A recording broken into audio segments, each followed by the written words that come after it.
You were really high on Michigan. They were battle tested, showed a lot of experience, made mistakes, but figured out a way, and they didn't panic. There were some times in past college football playoff losses or even bowl games where they would panic and make mistakes. Even that TCU loss last year. What stood out to you the most in this win for them? J.J. McCarthy. He stood out the most. This is not the same quarterback from a year ago. I knew this is going to be a game where Alabama was going to take away, which they always do, take away your biggest threat, which is Blake Corum, only had 83 yards. Obviously, he exploded at the end of regulation, scored the winning touchdown, go ahead touchdown to go up 27-20 in overtime.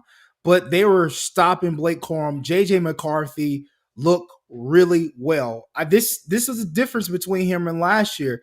He didn't understand the big moments or how to maneuver through the big moments. This time he was so accurate. The wide receivers was were surprised by a lot of great throws, a lot of confidence in his abilities. And obviously we know JJ's not going to put up 300, 400 yards a game like Michael Penix or Ewers or all these other guys, but he's a game manager, which is Michigan loves those type of quarterbacks coming in, and he's not going to make many mistakes, and he's going to allow his offense to do what they do, and he's going to get the ball down the field, and he's going to game manage, and that's what I expected Alabama to do. Stop the run, make JJ play, make him throw, and that's exactly what they did, but he stepped up to the plate, and he also did it. But I love what Michigan was able to do to Jalen. I knew that's what they're going to do. They're going to get after the football. This offensive line who played really well the last 3-4 games, had a little confidence in them, walking across the field, walking in the middle of the defense. You guys just don't know, this front seven is really, really good, and they showed that with 5 sacks in the first half. So with Jalen, we know he can be a good quarterback. There's a little mechanics that still need to be tweaked, and he'll be okay next year. He's still a young quarterback, even though he's been there for a couple of years. He's still a young quarterback, and I understood what they're going to do to him, and they did just that. The last play of the game. That's what I wanted to get to. The last play. That I don't get why that's the play that you pick. I don't get it. Play, and I'm going to tell you why that's the perfect play. That what Nick Saban said. They had 3 plays. Every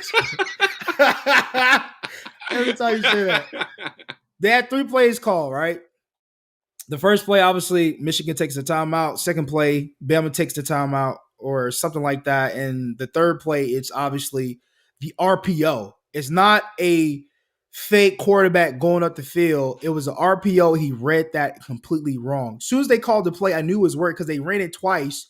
One, it was a quarterback fake this way, had a pulling guard, went up the field, and he did another play like that in the beginning of the first, second quarter. So those plays were working. One, the snap was messed up.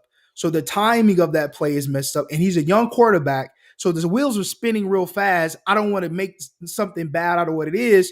I'm going to go